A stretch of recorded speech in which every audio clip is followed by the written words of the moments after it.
Hello and welcome to episode 141 of the HamCorp Training Manual. In this episode, we progress down the upgrade path for the Forge of the Gods and unlock the second and third modules, allowing us to significantly simplify, speed up, and refactor both blasting and fusion. I've been crafting some stuff between episodes, mostly just like housework that needs to be done. I made a few more Dysons, I haven't placed them yet. I'm making more catalysts. There were a few that I didn't have a full stack of, so I'm working towards that right now. It's going to take absolutely forever. This metastable Oganesson is kicking my ass. And I thought I could do the nice recipe at Mark V, and I assumed this was molten copper. But no, it's copper plasma. And copper plasma cannot be made in a fusion reactor. You can only make it in the Godforge. So I need to progress my Godforge to this point. Honestly, for me, this is pretty much priority 1 because I use metastable Oganesson a lot now because it's used to make Shirobon and also dimensionally shifted superfluid, so I use a lot of it. Last time I said I was going to make more compact fusion, and I don't think I showed it, but I made a second one. And this is also not at all enough, so I think I'm going to make more. But wait, you may say, now that I have the Gorge, once I do unlock fusion, doesn't that make compact fusion completely pointless?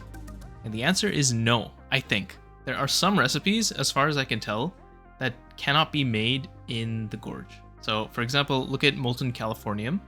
This is how I currently make it, and this seems to be the only way to make it, maybe? Because yes, there is a helioflux recipe, but it uses californium dust. And where do I get californium dust? I can't mine it, there's no ore, which means the only source is molten californium. So it's kind of circular, which means this is not really a source for molten californium.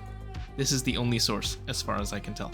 And I'm sure californium is used until the end of the game because it's used to make Oganesson, and I think it's the only way to make Oganesson, besides depleted fuel, which is... maybe it's an option, I don't know. Oganesson is of course used to make metastable, which I need for basically everything. And that means I need more compact fusion. 2 is not gonna cut it. I kinda don't even count the 2 on the bottom. I might get rid of them, honestly, and just replace them with Mark Vs. I don't know yet. Maybe once I run out of space in the tower, I'll remove the old ones, but for now the 2 will stay. Also, something else that I forgot to mention that is kinda depressing. I built the Gorge, and only after I finished building it did I realize that I'm violating HamCorp construction policy. The policy being that no building can be taller than HamCorp Tower, and the Gorge is definitely taller. However, I am going to get myself out of this sticky situation by pointing out a little fun fact that this whole ring is now an entity, so there are no blocks placed higher than Ham Tower. Similar to the space elevator. This little shuttle thing goes up, and so does the cable, but they're entities. So if the space elevator didn't count, George doesn't count either. Now, in all of the crafting that's been going on, I have managed to rack up a few more graviton shards. I've gotten 3 more, and I'm pretty close to getting 3 more. But for now, let's spend them. I'm gonna get the space-time topology expansion modulator. This increases fuel efficiency. And I'm gonna get the cosmic fuel chamber expansion. This increases the maximum fuel consumption. Now I can get either of the 2 upgrades on the sides here because they both cost 1 graviton shard, and I have 1, but I think I'm gonna save it so I can get the one in the middle, because this upgrade unlocks the helioflux melting core. I'll come back to what that does, but this is a new module, and I would love to have that. A bit of time later, some more milestones have been achieved. I now have 8 graviton shards, which means I can unlock quite a few things. But before I continue, I just want to say I've looked into making lossless phonon transfer medium, and actually, I can do this. It's a little misleading. So the heat capacity here, 17,000 Kelvin. If I provide 6 fuel, I will cross 17,000 base heat, but I will be capped to 15,000 effective heat. What I never thought to do before was hover over these things, and it tells you right here.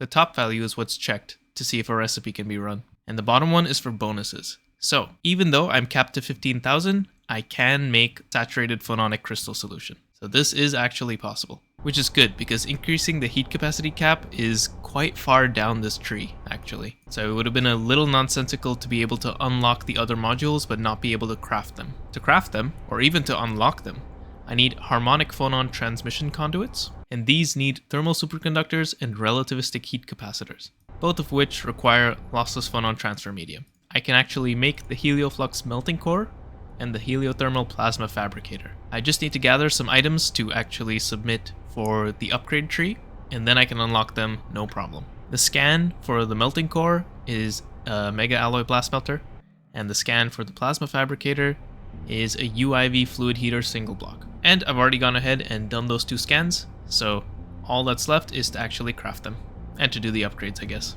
Also, one more part that I need for the harmonic conduits: TFFT storage field block tier 9. These are used in the TFFT, which I haven't made for some reason, which is basically a really nice fluid tank for 25 different fluids, but I do need to make these. The scan is a tier 8 storage field block, which needs more stuff, and the scan for that is tier 7, and the scan for that is tier 6. So basically I need to go through every single one of these all the way to tier 9.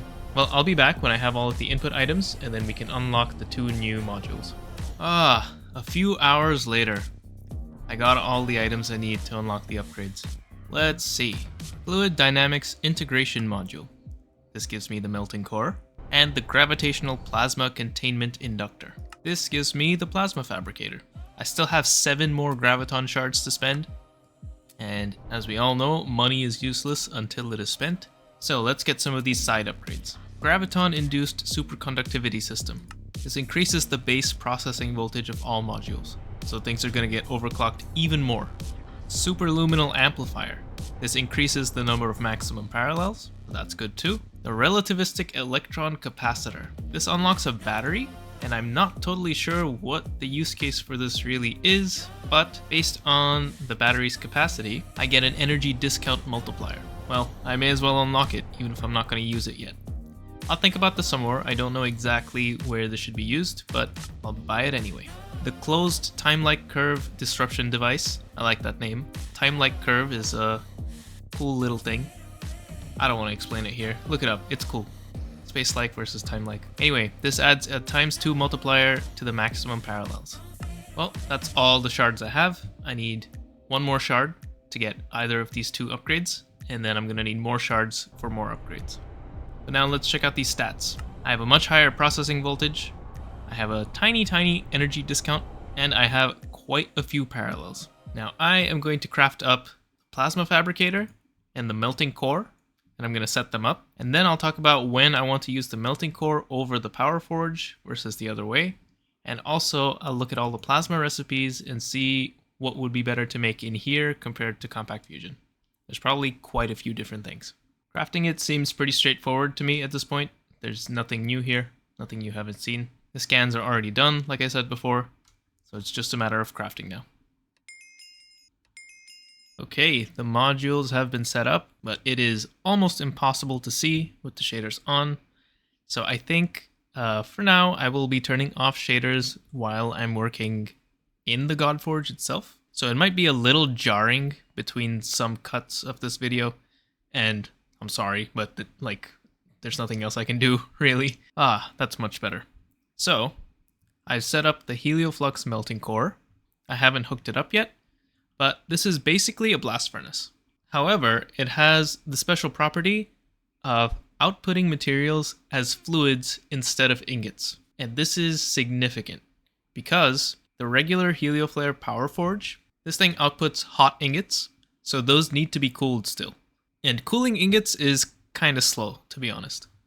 So instead, what I can do is I can use the helioflux melting core, which outputs fluids, and then I can just solidify the ingots directly, or whatever part I need, plates, rotors, anything. This way I skip the cooling step entirely, which will save me a lot of time and power. And if a certain recipe is done in this blast furnace, in this melting core, that doesn't have a fluid form, then it just outputs the material itself. So it's not going to void anything in that way.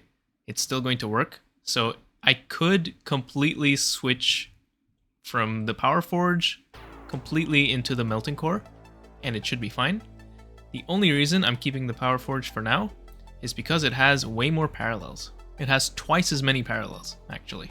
Now, I believe that in the future, as I get more upgrades, the melting core inherits the parallels of the Power Forge. I don't know if that's true.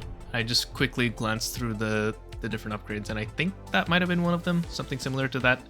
And if that's the case, then after that, I will probably retire the Power Forge completely. But for now, I will do all recipes that don't need cooling in here, and anything that does need cooling will be done in here instead, so I can skip the cooling. I have also built the plasma fabricator. It is a little limited at the moment. The base plasma fabricator unlock allows me to do 1-step plasmas and tier 3 fusion at most, which means I can do these 2 recipes, for example. And this one is very nice. Iron dust straight into iron plasma. Normally, iron plasma needs molten magnesium and molten raw silicon, which is annoying, and it's also pretty slow. It takes 1.6 seconds for each ingot's worth of iron plasma. Of course, I get overclocks and all that stuff, but this should be much, much faster. And I can do quite a few recipes here. So I'm gonna have to look through all of my existing recipes and see which ones would be better to do in here compared to normal fusion. Probably most of them. And any significant ones I will talk about. It was a bit of work, but I think it's done now. I've changed all of these recipes, which is about half of them. Stuff like radon plasma I just get from radon. Titanium plasma straight from titanium dust. Iron plasma from iron dust. It's pretty nice. Saves a lot of time in making catalyst. As for the melting core, I've moved quite a few things over, but it's a little messy because all of these fluid droplet recipes already had an existing recipe in my system at the fluid extractor. So there's been a bit of debugging I need to do because I make a request and then AE2 gets caught in a loop trying to make ingots out of liquid and then liquid out of ingots and then ingots out of liquid. So yeah, but eventually these will all be fixed just from requesting things over time. So I'm not too worried about it. What I am worried about is the DTPF. These things are very slow. And I can and I will make more of them, but there is another option for speeding these up. Convergence. If I provide a trans-dimensional alignment matrix, which is a little expensive, quite expensive actually, this will unlock convergence at the DTPFs. According to the tooltip, what happens is the DTPF can perform perfect overclocks, which would be amazing. But instead of extra power, it's going to cost extra catalyst. And I can only do it after 8 hours of continuous running. That's fine. These have been going for a little while now. For some time, I let it drop. I stopped caring about it, but now it's important again that this is always running. So I've set up a stocking input hatch and bus situation. And all the crafting stuff is prioritized over it because of the position relative to the controller. So I would like to unlock convergence and use it, but because of the extra catalyst cost, I am concerned that I will not be able to make catalyst fast enough, and to address that, I'm making even more fusion reactors. I'm gonna make 2 more, and then see how long it takes me to make 10 million catalyst, and if I consider it too slow, and maybe I'll do a bit of math to double check, then I will make 4 more for a total of 8. These are starting to feel not expensive anymore, which is crazy, because I remember how bank-bustingly expensive this was the first time I made one. Anyway, I'm also going to make a mining drone Mark 11 and 12, because I haven't yet, for some reason. Anyway, all that stuff is going to be next episode, I think, along with a few more infrastructure upgrades. To finish off for today, I want to do 2 things. One, I want to mention, I can now make copper plasma from copper dust, which means I can make metastable oganesson much more quickly. This is a big deal. And secondly, this has been running for some time. More milestones have been completed, which means I have some more graviton shards to spend, and I'm going to spend them right now. First, on the graviton entanglement modulator. This increases the maximum fuel consumption by 1 for every purchased upgrade, so this gets stronger the more upgrades I buy. And also the quark gluon plasma isolation unit. This unlocks the 4th George module, which is the heliofusion exoticizer. This thing is unique. I don't think it's a replacement for anything. I think it's just something completely new. Need some items to be submitted, of course, so I will get my hands on these. Oh, this is kind of painful. 2 compact controllers, 4 TPM controllers. Ugh. Okay, well, maybe I'll have that done before the next episode. But that's going to cost me another 2 graviton shards, and I'm going to have 2 more, and I don't think I can spend them on any of the next upgrades because they all need 3 shards. So this is where I'm going to have to stop. Thank you for watching this episode of the HamCorp Training Manual. In the next episode, we will unlock convergence for the DTPF. build more fusion reactors and Dysons, and investigate the cost for an Eye of Harmony. Various minor infrastructure upgrades will also take place. See you next time.